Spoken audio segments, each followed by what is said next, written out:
මේ ශ්‍රී ලංකා ගුවන් විදුලි සංස්ථාවයි. ජාතියේ සංනිවේදකයා විශ්වාසය සමග පෙරට.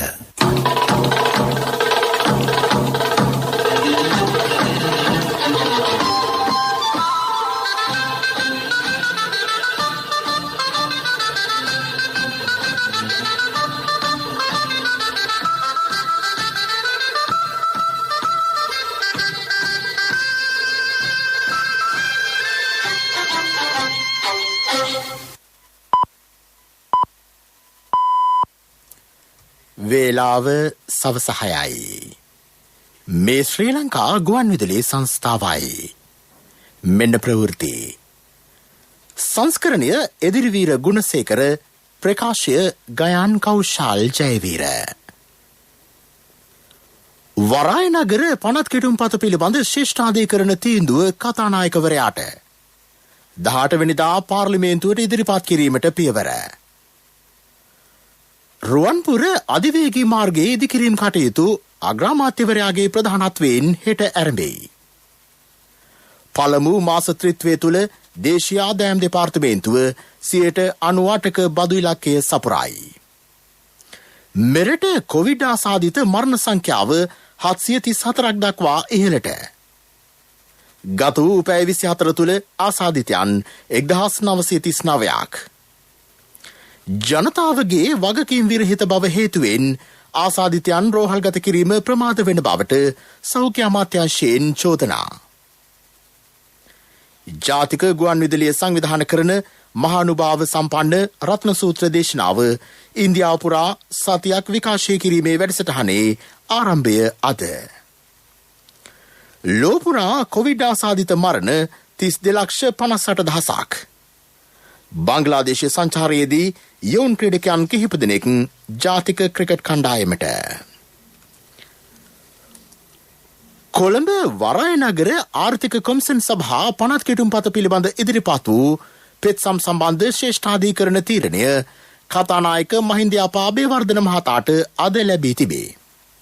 එම තීරණය එළඹෙන 18 වෙනිදා පාර්ලිමේන්තුවට ඉදිරිපත් කරන බව කතානායක මාධ්‍යංශය පවසයි.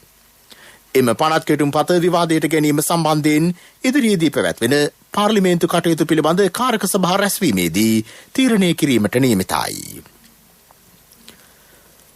රුවන්පුර අධිවේගී මාර්ගයේ ඉදිකිරීම් කටයුතු අග්‍රාමාත්‍ය මහින්ද රාජපක්ෂ මහතාගේ ප්‍රධානත්වයෙන් හෙට පෙරහරුවේ ආරම්භ කෙරේ.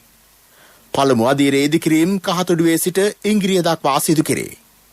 සෞඛ්‍ය මාර්ගෝපදේශයන්ට යටත්ව සීමිත පිරිසකගේ සහභාගීත්වයෙන් ඉදිකිරීම් කටයුතු ආරම්භ කිරීමට සැලසුම් කර තිබේ. රුවන්පුර අධිවේගී මාර්ගය දක්ෂිණ අධිවේගී මාර්ගයේ කහතුඩුව අන්තර් හුවමාරු මධ්‍යස්ථානය අසලින් ආරම්භ වී ඉංගිරිය රත්නපුර හරහා පැල්මඩුල්ල දක්වා ඉදිකෙරේ. අධිවේගී මාර්ගයේ සම්පූර්ණ දුර කිලෝමීටර් 73.9කි. වැය කරන මුදල රුපියල් බිලියන 54කි. ඒ සම්බන්ධව අදහස් දැක්වූ මහාමාර්ග අමාත්‍ය ජොන්ස්ටන් ප්‍රනාන්දු මහතා පැවසුවේ කොවිඩ් වසංගතය හමුවේ රටේ සංවර්ධන කටයුතු අඩාල නොකර ජනතාව වෙනුවෙන් ඒවා ක්‍රියාත්මක කිරීම වත්මන් රජයේ අපේක්ෂාව බවයි. දේශීය ආදායම් දෙපාර්තමේන්තුවට පළමු මාස 3 සඳහා ලබා දුන් බදු ආදායම් ඉලක්කයෙන් 98%ක් සපුරා අවසන් බව රජයේ මුදල් පිළිබඳ කාරක සභාවේදී අනාවරණ වෙයි. නව බදු සංශෝධනය සමග මුදල් අමාත්‍යාංශය දේශීය ආදායම් දෙපාර්තමේන්තුවට මෙම වසරේ පළමු මාස ත්‍රිත්වය සඳහා රුපියල් මිලියන 575.5ක ඉලක්කයක් ලබා දීමට කටයුතු කළේය. කොවිඩ් අර්බුදය හමුවේ වුවද සිය ඉලක්කය සපුරා ගැනීමට කටයුතු කිරීම සම්බන්ධයෙන් කාරක සභාව දේශීය ආදායම් දෙපාර්තමේන්තුවට ප්‍රශංසාව පළ කළේය. ජාතිය ගොඩනැගීමේ බද්ධ වැනි සමහර බදුවලින් බදු ගෙවන්නන් සම්පූර්ණයෙන් නිදහස් කිරීමද නව බදු ප්‍රතිපත්තියේ විශේෂත්වයකි. මේ වන විට ශ්‍රී ලංකාවෙන් වාර්තා වන සමස්ත කොවිඩ්-19 වෛරසය ආසාදිතවන්ගේ සංඛ්‍යාව 1,17,529කි. වැඩිම දෛනික ආසාදිතයන් සහ මරණ සංඛ්‍යාව ඊයේ වාර්තා විය. ගත වූ පැය 24 තුළ වාර්තා වූ කොවිඩ් ආසාදිත මරණ සංඛ්‍යාව 14කි. ඒ අනුව මෙරටින් වාර්තා වන සමස්ත කොවිඩ් ආසාදිත මරණ සංඛ්‍යාව 734 දක්වා වැඩි වී තිබේ. එම කාලය තුළ වෛරසය ආසාදනය වූවන් 1939ක් වාර්තා වී ඇත. සුවය ලබා ප්‍රතිකාර මධ්‍යස්ථානවලින් පිටත්ව ගිය සංඛ්‍යාව 1,885,000කි. අද දිනය තුළ පුද්ගලයන් 810ක් සුවය ලබා පිටව ගොස් ඇත. වෛරසය ආසාදිතව රෝහල්වල ප්‍රතිකාර ලබන සංඛ්‍යාව 15,910කි. ඉන්දියාවෙන් මෙරටට ගෙන වූ ඇස්ට්‍රාසෙනිකා එන්නතේ පළමු මාත්‍රාව ශ්‍රී ලාංකිකයන් 9,28,107 දෙනෙකුට ලබා දී ඇත. 1,40,721 දෙනෙකුට දෙවන මාත්‍රාවද ලබා දී තිබේ. සයිනෝෆාම් එන්නතේ පළමු මාත්‍රාව මෙරට සිටින චීන ජාතිකයන් 2,865කට ලබා දී ඇත. එම එන්නතේ දෙවන මාත්‍රාව ලබා දී ඇති චීන ජාතිකයන් සංඛ්‍යාව 2,435කි. කොවිඩ් ආසාදිතයන් රෝහල්ගත කිරීම ප්‍රමාදවීමට ප්‍රධාන හේතුව මහජනතාව සිය වගකීම නිසි අයුරින් ඉටු නොකිරීම බව කොවිඩ්-19 රෝගය පිළිබඳ සෞඛ්‍ය අමාත්‍යාංශයේ ප්‍රධාන සම්බන්ධීකාරක වෛද්‍ය අන්වර් හම්දානි මහතා පවසයි. වෛරසය ආසාදනය වූ බව දැනගත් වහම ඇතමුන් සිය ජංගම දුරකථනය අක්‍රිය කිරීමට කටයුතු කරන බව හෙතෙම පවසයි. ආසාදිතයන්ගෙන් 80%ක් එලෙස ක්‍රියා කරයි. මෙය බරපතල ගැටලුවකි. ආසාදිතයන් රෝහල්ගතවීම ප්‍රමාදවීම හේතුවෙන් වෛරසයේ ව්‍යාප්තියද ඉහළ යන බව වෛද්‍ය හම්දානි මහතා පෙන්වා දෙයි. රට කොවිඩ් ව්‍යාප්තියේ සන්ධිස්ථානයකට පැමිණ ඇත. මෙවැනි අවස්ථාවකදී සිදුවිය යුත්තේ ජනතාව වගකීමෙන් කටයුතු කිරීම බවද හෙතෙම පෙන්වා දෙයි. සෞඛ්‍ය අමාත්‍යාංශයේ ශ්‍රී ලංකා කොවිඩ් හදිසි ප්‍රතිචාර සහ සෞඛ්‍ය පද්ධති පෙර සූදානම් කිරීමේ ව්‍යාපෘතිය මගින් කොවිඩ් රෝගීන්ට ප්‍රතිකාර කිරීමේ විශේෂිත රෝහල් ඒකක සහ ආයතන 20ක් මේ වන විට ආරම්භ කර තිබේ. එය 52ක් දක්වා ඉහළ නංවන බව එම ව්‍යාපෘතියේ අධ්‍යක්ෂ වෛද්‍ය ජයසුන්දර බණ්ඩාර මහතා පවසයි. ලෝක බැංකුව අරමුදල් යටතේ ව්‍යාපෘතිය ක්‍රියාත්මකයි. මේ ප්‍රවෘත්ති ශ්‍රී ලංකා ගුවන්විදුලි සංස්ථාවෙන්.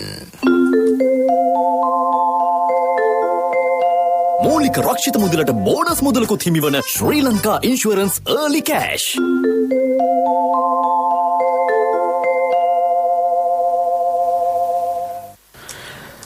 මහානුභාව සම්පන්න රත්න සූත්‍ර දේශනාව ඉන්දියාව පුරා සතියක් විකාශය කිරීමට ශ්‍රී ලංකා ගුවන්විදුලි සංස්ථාව පියවර ගනී.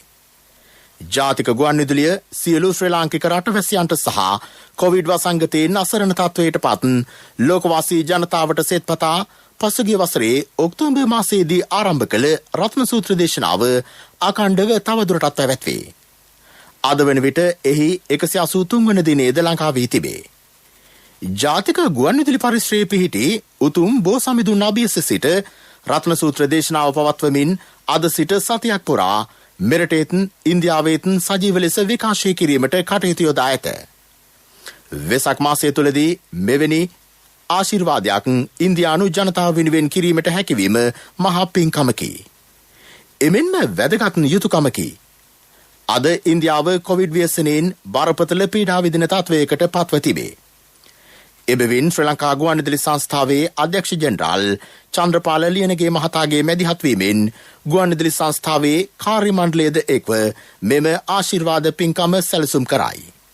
මහා සංඝරත්නය විසින් මෙම පිරිත් දේශනාව පවත්වන ලබන්නේ ජනාධිපති ගෝඨාභය රාජපක්ෂ, අග්‍රාමාත්‍ය මහින්ද රාජපක්ෂ, අමාත්‍ය කෙහෙලි රඹුක්වැල්ල යන මහත්වරු ඇතුළු රජය මෙන්ම ජාතික ගුවන්විදුලියේ සභාපති අධ්‍යක්ෂ ජනරාල්තුමා ඇතුළු පිරිසගේ සිත ප්‍රාර්ථනය ඉන්දියානු ජනතාවට පුද කිරීම සඳහාය.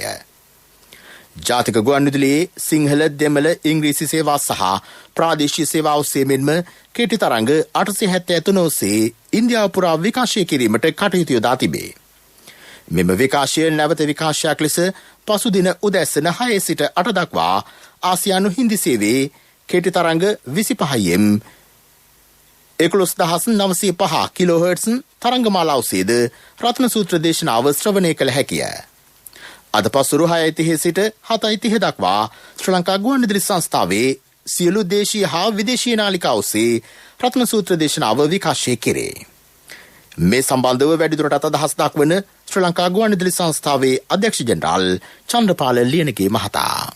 ජාතික ගුවන් විදුලිය ජාතික වගකීම ඉෂ්ට කරමින් ලොවටම බලපාපු කොවිඩ් වසංගතය නිසා මුහුණ දුන්නු අමාරු තත්ත්වයෙන් මිදෙන්නට රෝගයෙන් සුවවන්නට අපිට කරන්න පුළුවන් එකක් තමයි සුව ප්‍රාර්ථනා කිරීම. මේ සුව ප්‍රාර්ථනා කිරීම අපි යොදාගත රතන සූත්‍රය ලොවට දේශනා කරමින්. අද අපි රතන සූත්‍රය දේශනා කිරීමේ වැඩසටහනේ ඉන්නේ 183 වන දිනය. දිනපතා එකම වේලාවකදී රතන සූත්‍රය රටටත් ලෝවාසී ජනතාවටත් සෙත්පතා විකාශය කළා. අද ඉන්දියාවේ සියලු ජනතාවට සෙත්පතා ඉන්දියාව පුරා රතන සූත්‍රය විකාශය කිරීමට සැලසුම් කරලා තියෙනවා. ජාතික ගුවන් විදුලියට තිබෙන විශේෂ හැකියාවක් හා ශක්තියක් තමයි විදේශ රටවලට ඍජුව ගුවන් විදුලි සේවා පවත්වාගෙන යන්න. මුළු ආසියානු කලාපයට මැද පෙරදිගට ඍජුව ගුවන් විදුලි විකාශය කරා. තවමත් අපි ඉන්දියාවට ගුවන් විදුලි නාලිකා දෙකක් ඍජුව පවත්වාගෙන යනවා. අන්නේ ගුවන් විදුලි නාලිකා දෙක ඔස්සේ තමයි අපි අද රතන සූත්‍ර දේශනාව ඉන්දියාව පුරා විකාශය කරන්නේ. මේ ශ්‍රී ලංකා ගුවන් විදුලි සංස්ථාවට පමණක්ම තිබෙන සුවිශේෂ ශක්තියක් සහ හැකියාවක්. කෙටි තරංග හා මධ්‍යම තරංග ඔස්සේ ඉන්දියාවේ සියලු ප්‍රදේශවලට අද පස්වරුවේ ආරම්භ වන රතන සූත්‍රය විකාශය කරනු ලබනවා එක දිගට දින 7ක්. දුම්රිය ගමන් වාර 22ක් අවලංගු කර තිබේ. රාත්‍රී තැපැල් දුම්රිය වාර කිහිපයක්ද ඊට ඇතුළත්ය. කොවිඩ්-19 වෛරසයේ ව්‍යාප්තියත් සමග මගින් සංඛ්‍යාව අවම වීම හේතුවෙන් එම පියවරගත් බව දුම්රිය දෙපාර්තමේන්තුව පවසයි. ජපානයේ ටෝකියෝ නුවරදී පැවැත්වෙන ඔලිම්පික් ක්‍රීඩාවලිය නියෝජනය කිරීමේ අවස්ථාව තවත් ශ්‍රී ලාංකික ක්‍රීඩිකාවකට හිමිව තිබේ. මේ පිළිබඳ වැඩිදුර තොරතුරු අපගේ ක්‍රීඩා පුවත් තුළින් බලාපොරොත්තු වන්න. විභාගවලින් පසු පාසල් දරුවන් මාස 9ක කාලයක් අධ්‍යාපනයෙන් ඈත් කොට තිබූ යුගය අවසන් කරන බව අධ්‍යාපන අමාත්‍යාංශයේ ලේකම් මහාචාර්ය කපිල පෙරේරා මහතා පවසයි. අධ්‍යයන පොදු සහතික පත්‍ර සාමාන්‍ය පෙළ විභාගයේ සහ උසස් පෙළ විභාගයේ පවත්වන කාල සීමාව වෙනස් කිරීමට තීරණය කර තිබේ. ඊට අදාළව අමාත්‍ය මණ්ඩල අනුමැතිය හිමි විය. සාමාන්‍ය පෙළ විභාගයේ අගෝස්තු මාසයේදීත් උසස් පෙළ විභාගයේ දෙසැම්බර් මාසයේදීත් පැවැත්වේ. මෙය ලබන වසරේ සිට ක්‍රියාත්මක බව ලේකම්වරයා වැඩිදුරටත් පවසයි. පොලිතින් සහ ප්ලාස්ටික් වර්ග කිහිපයක් තහනම් කිරීමට රජයගත් තීරණය නොසලකා හරිමින් කටයුතු කළ බහුජාතික සමාගම් සම්බන්ධයෙන් නීතිය තදින් ක්‍රියාත්මක කරන බව පරිසර අමාත්‍ය මහින්ද අමරවීර මහතා පවසයි. ඒ සම්බන්ධව අදාළ අංශවලට උපදෙස් දී තිබේ. මාර්තු 31 වෙනිදා සිට ක්‍රියාත්මක කළ පොලිතින් සහ ප්ලාස්ටික් වර්ග කිහිපයක් තහනම් කිරීමේ ගැසට් පත්‍රය උල්ලංඝනය කරමින් ක්‍රියා කිරීම බරපතල වරදක් බවද අමාත්‍යවරයා පෙන්වා දෙයි. කැබිනට් අමාත්‍යවරයා ලෙස රෙගුලාසි පැනවීමේ බලය තමා සතු බවත් ඉදිරි දින දෙක තුළ නව රෙගුලාසි කිහිපයකට තමා අත්සන් කරන බවත් ඉන් අනතුරුව අදාළ බහුජාතික සමාගමට වෙනත් ප්‍රතිවිපාකවලට මුහුණ දීමට සිදුවිය හැකි බවත් කොළඹදී පැවති මාධ්‍ය හමුවකට අද සහභාගී වෙමින් අමාත්‍යවරයා කීවේය. මීළඟට ප්‍රමුඛ පුවත. මේ මම කියන්න ගියේ මාත් කැමති.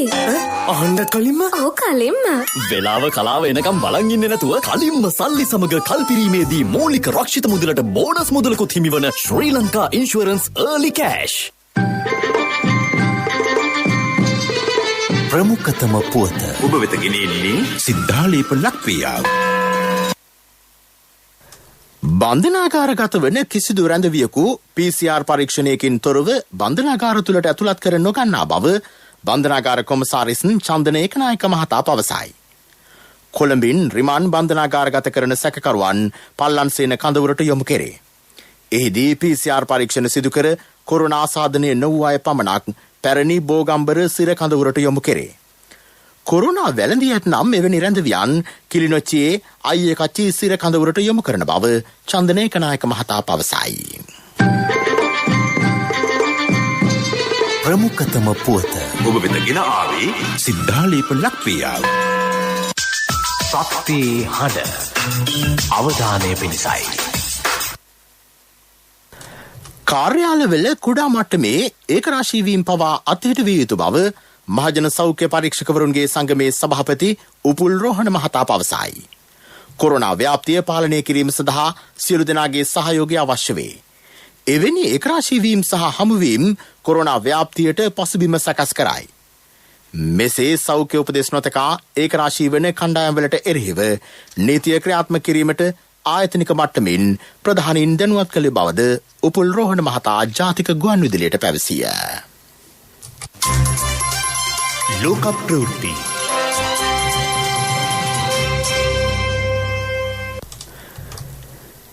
ලෝපුරා සිදුවැති කොවිඩ් ආසාදිත මරණ සංඛ්‍යාව 32,58,293ක් දක්වා ඉහළ ගොස් තිබේ.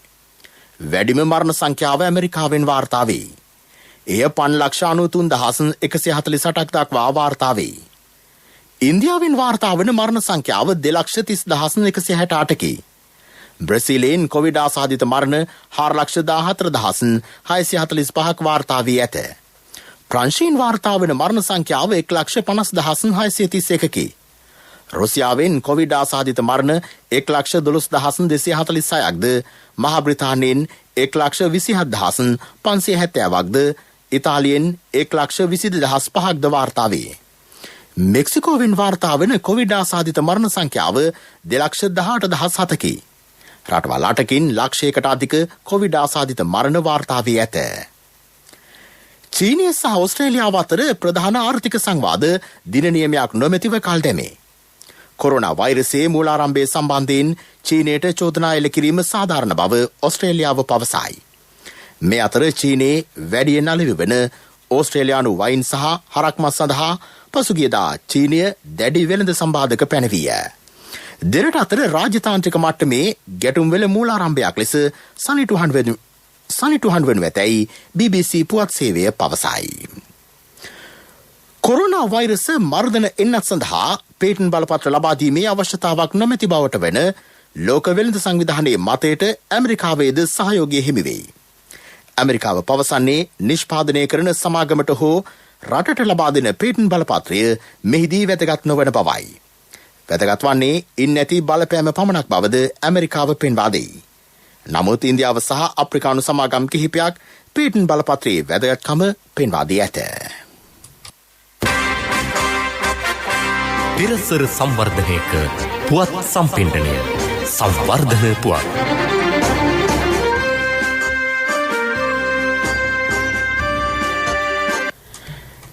නැගෙනහිර පළාතේ ක්‍රියාත්මක ආයුර්වේද රෝහල් කොවිඩ්-19 ප්‍රතිකාර මධ්‍යස්ථාන බවට පත් කෙරේ. නැගෙනහිර පළාත් ආණ්ඩුකාර අනුරාධා යහම්පත් මහත්මියගේ උපදෙස් මත වැඩපිළිවෙල ක්‍රියාත්මක බව පළාත් දේශීය වෛද්‍ය දෙපාර්තමේන්තුවේ කොමසාරිස් වෛද්‍ය ආර් ශීදර් මහතා පවසයි. ක්‍රීඩා පුවත් ඔබ වෙත ගෙන එන්නේ අක්කේ මල් ටිකක් කඩා ගන්නද? හා කඩා ගන්න. ගහමේ තිබ්බට මල් කාටත් අයිතිනේ. අපේ මිනිස්සු හැමදාම අනුන් ගැන හිතලා තියෙනව නේද? අපි මංචි සුපර් ක්‍රීම් ප්‍රක ගන්නෙ අපිටම විතරක් නෙවෙයි. බංග්ලාදේශ සංචාරයේදී යෝන් ක්‍රීඩකයන් කිහිප දෙනෙකුටම අවස්ථාව ලබා දීමට ශ්‍රී ලංකා ක්‍රිකට් තීරීම් කමිටුවේ අවධානය යොමු වෙයි. 2023 වසරේ පැවැත්වීමට නියමිත ලෝක කුසලාන ක්‍රිකට් තරඟාවලියද ඉලක්ක කර ගනිමින් එම අවස්ථාව ලබා දෙන බව ශ්‍රී ලංකා ක්‍රිකට් තීරීම් කමිටුව ප්‍රකාශකයෙක් ගුවන් විදුලියට පැවසිය. යෝන් වේගපන්දු යවන්නන් වන බිනුර ප්‍රනාන්දු සහ ශිරාන් ප්‍රනාන්දු යන ක්‍රීඩකයන් කෙරෙහිද අවධානය යොමු ඇත.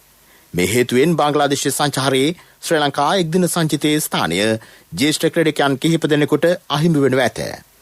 මෑත කාලයේ දක්ෂතා අතර සිටින ධනංජය ලක්ෂාන් ජනිත් ලියනගේ කමිල් මිෂාර යන ක්‍රීඩකයන් කෙරෙහිද බංග්ලාදේශ සංචාරයේදී අවධානය යොමු වේ. මේ මාස 16 වෙනිදා ශ්‍රී ලංකා කණ්ඩායම බංග්ලාදේශ සංචාරය ආරම්භ කරයි. කණ්ඩායම් දෙක අතර එක්දින ජාත්‍යන්තර තරඟ 3ක් පැවැත්වේ. ජපානයේ ටෝකියෝ නුවරදී පැවැත්වීමට නියමිත ඔලිම්පික් ක්‍රීඩාවලියට නියෝජනය කිරීමේ අවස්ථාව ජිම්නාස්ටික් ක්‍රීඩිකා මිල්කා ගිහානිද සිල්වාහට හිමි වේ. ඇය මෙවර ඔලිම්පික් ක්‍රීඩාවලියට සුදුසුකම් ලද දෙවන ශ්‍රී ලාංකික ක්‍රීඩිකාව වේ. දුව මේ මං අර කිව්ව වෑන් එක මං ගන්නයි බැලුවේ. මෙච්චර ලොකු වෑන් එකක් මොකටද තාත්තේ? කට්ටියම දාගෙන ට්‍රිප් එකක් කර යන්න පුළුවන් නේ ළමයි. අපේ මිනිස්සු හැමදාම අනුන් ගැන හිතලා තියෙනව නේද? අපි මංචි සුපර් ක්‍රීම් ප්‍රක ගන්නෙ අපිටම විතරක් නෙවෙයි. ව්‍යාපාරික පුවත් ඔබ වෙත ගෙන එන්නේ 2021 වසරේ පළමු ශ්‍රේණියට ඇතුළු වන පුංචි හපනුන්ට ජාතික ඉදිරි කිරීමේ බැංකුවේ හපන් ගිණුමෙන් රුපියල් 1000ක තැන්පතුවක්. ඔබේ මුදලට සුරක්ෂිතම ස්ථානය ජාතික ඉදිරි කිරීමේ බැංකුව. සංචාරක කර්මාන්තය ආශ්‍රිත නෞකා හා බාණ්ඩ ප්‍රවාහන කටයුතු ප්‍රවර්ධනය වී ඇතැයි රජය කියයි. මේ හේතුවෙන් වෙරළාසන්න වාණිජ්‍ය යාත්‍රා සඳහා ජාතික නියාමන රාමුවක් සැකසීමට අදාළ අමාත්‍ය මණ්ඩල යෝජනාව පසුගියදා එකඟතාව පළ විය.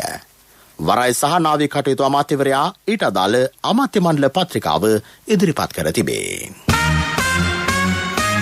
ව්‍යාපාරික පුවත් ඔබ වෙත ගෙනාවේ 2021 වසරේ පළමු ශ්‍රේණියට ඇතුළු වන පුංචි හපනුන්ට ජාතික ඉදිරිකිරීමේ බැංකුවේ හපන් ගිණුමෙන් රුපියල් 1000ක තැන්පතුවක්. වැඩි පොලියක්, ඉතුරු ගිණුමට 100% රාජ්‍ය ආරක්ෂාව, ශිෂ්‍යත්ව විභාගය සඳහා ආදර්ශ ප්‍රශ්න පත්‍ර කට්ටල් සහ දිවයින පුරා විහිදුණු ශාඛා ජාලය හා තැපැල් උපතැපැල් කාර්යාල ජාලය මගින් ගනුදෙනු කිරීමේ හැකියාව. ඔබත් අදම ඔබේ සිඟිත්තාගේ අනාගතය වෙනුවෙන් හපන් ගිණුමක් කරවන්න. කොන්දේසි අදාළ වේ. ඔබේ මුදලට සුරක්ෂිතම ස්ථානය ජාතික ඉදිරිකිරීමේ බැංකුව. ආර්ථික පුවත් ආවරණය යුතුයකම් වගකීම් එක්ක සල්ලි ඉතුරු කරන්න ලේසි නෑ. ඔබේ ස්ථාවර තැන්පතට ආකර්ෂණීය පොලියක් හා ආරක්ෂාවක් දෙන්න අපි පොරොන්දු වෙන්නේ ඒකයි. LOLC Finance ස්ථාවර තැන්පතු ඉතිරිය උතුරන්න. 2001 දෙසැම්බර් 13 වෙනි දින නීතිගත කරන ලද LOLC Finance PLC ICRA Lanka limited වෙතින් SLA ස්ථාවර ශ්‍රේණිය ලබා ඇත. 2011 අංක 42 දරන මුදල් ව්‍යාපාර පනත යටතේ ශ්‍රී ලංකා මහා බැංකුවේ මුදල් මණ්ඩලය වෙතින් බලපත්‍රලාභී මුදල් සමාගමකි. මත්තල මහින්ද රාජපක්ෂ ජාත්‍යන්තර ගුවන් තොටුපළේ සිට මෙහෙයුම් ආරම්භ කිරීම සම්බන්ධයෙන් මෙරටට පැමිණෙන සියලු ගුවන් සේවා සමග සාකච්ඡා කළ බව ප්‍රසන්න රණතුංග අමාත්‍යවරයා පවසයි. කොරෝනා ව්‍යාප්තිය හමුවේ සංචාරක මෙහෙයුම් අවම වී තිබුණද බාණ්ඩ මෙහෙයුම් ගුවන් යානාවලට මත්තලින් සේවා ලබා ගැනීමේ හැකියාව පවතී. පසුගිය මාර්තු මාස 31 වෙනිදා වන විට මත්තල ගුවන් තොටුපළෙන් ගුවන් ගමන් වාර 687ක් ක්‍රියාත්මක වී තිබේ. ආර්ථික පුවත් ආවරණය අයියෝ ආද අප්පා මේ යන්නේ නෑනේ මේ ඔය වසන්තයි යන්නේ ඇයි මල්ලි මොකද හදිස්සිය නෑ අයියේ ඉතින් සල්ලි තමයි හදිස්සිය ඇත්තද හැබැයි සල්ලි හදිස්සි උනාට මල්ලි හදිස්සි වෙන්න එපා ඕනම LOLC ෆයිනෑන්ස් ශාඛාවක ත්‍රිවිලර් එකේ පොත තියලා එවලේම සල්ලි ගන්න LOLC Finance වීල් පොතට කෑෂ් වීල් පොතට ඉවිලෙම කෑෂ් අතට.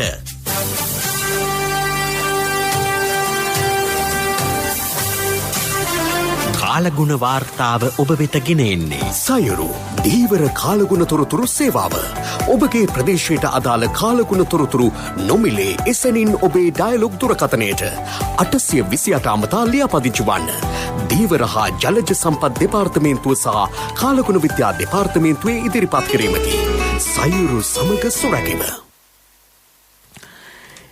ඉදිරි දින කිහිපය තුළ දිවයිනේ බොහෝ ප්‍රදේශවල පස්වරුවේ හෝ රාත්‍රී කාලයේදී වැසි හෝ ගිගුරුම් සහිත වැසි ඇති වෙන බව කාලගුණ විද්‍යා දෙපාර්තමේන්තුව නිවේදනය කරයි. නැගෙනහිර පළාතේත් හම්බන්තොට දිස්ත්‍රික්කයේත් උදැසන කාලයේද වැසි ඇති විය හැකිය. සබරගමුව මධ්‍යම බස්නාහිර ඌව වයඹ සහ දකුණු පළාත්වල ඇතැම් ස්ථානවලට තරමක තද වැසි ඇති විය හැකි බව දෙපාර්තමේන්තුව පවසයි. තද සුළං වලින් හා අකුණු මගින් සිදුවන අනතුරු අවම කර ගැනීමට අවශ්‍ය පියවර ගන්නා ලෙස ජනතාවගෙන් ඉල්ලීමක් කෙරේ. ඉදිරි පැය කිහිපය තුළ දිවයිනේ ප්‍රදේශ කිහිපයකට මිලිමීටර 100 ඉක්ම වූ වර්ෂාපතනයක්ද අපේක්ෂා කරන බව කාලගුණ විද්‍යා දෙපාර්තමේන්තුව වැඩිදුරටත් පවසයි.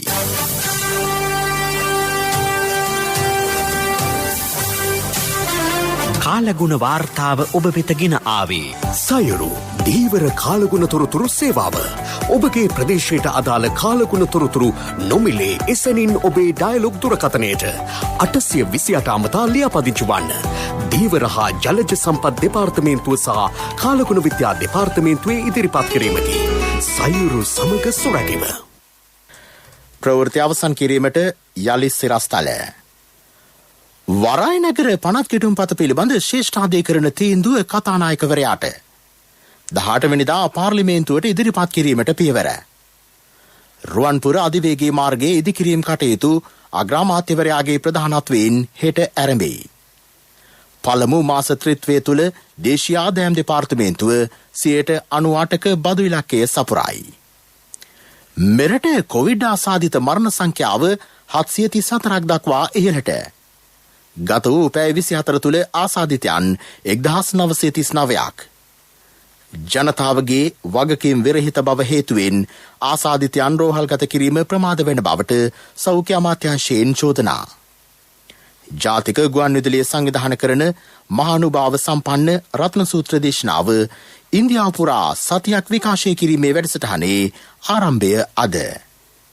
ලෝපුරා කොවිඩ් ආසාදිත මරණ 32,58,000ක්. බංග්ලාදේශ සංචාරයේදී යොවුන් ක්‍රීඩකයන් කිහිප දෙනෙක් ජාතික ක්‍රිකට් කණ්ඩායමට. අපගේ මෙම ප්‍රවෘත්ති ප්‍රකාශයට www.slbc.lk වෙබ් අඩවිය ඔස්සේද සවන් දිය හැකිය. ප්‍රවෘත්ති ඉන් සමාප්තයි. අපගේ මීළඟ ප්‍රධාන ප්‍රවෘත්ති ප්‍රකාශය රාත්‍රී 9ට බලාපොරොත්තු වන්න.